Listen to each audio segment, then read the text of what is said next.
एक जंगलात दोन वाघ होत आणि वाघ डेंजर होतो.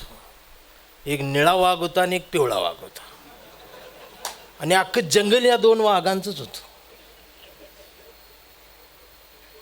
त्यामुळे कुणालाच काय करता येत नव्हतं.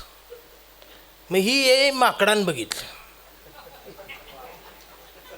मग वाघ खेळायचं, वाघ जंगलात पळायचं, वाघ शिकार करायचं. त्या माकडाला काय ही सण होईना. मग या माकडाने या दोघांच्यात लावली भांडणं. ते हाफ चड्डीत माकड.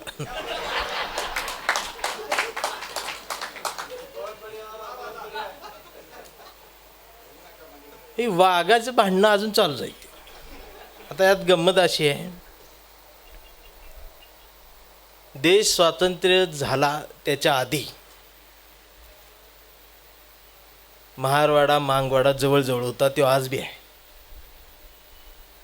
तेव्हा आमची भांडणं होती भाकरीसाठी, पण आम्ही कधी एकमेकांसोबत भांडलो नाही. आणि जी संघर्षातून भाकरी महारवाड्यात मांगवाड्यात आली सागुतीच्या रूपानं, ते आम्ही अर्धी अर्धी वाटून खाल्ली. हो,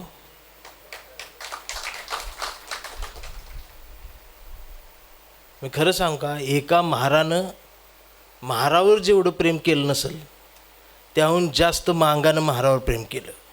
आणि एका मांगानं मांगावर जेवढं प्रेम केलं नसेल तेवढं त्याहून जास्त महारानं मांगावर प्रेम केलं. ते जेव्हा आम्ही हरवून बसलो. मी खरं सांगतो, मोठा भाव म्हणून धाकट्यानं जर दार लावून भावाजवळ व्यथा सांगितली असती, दादा तुझं झालंय चांगलं, माझं जरा पोट उपाशी आहे, माझ्याही ताटाकडे बघ, तर मोठ्या भावानं मिठीत घेतलं असतं. पण ही माकडाच्या मांडीवर जाऊन बसली आणि चिडवायला लागली. हो,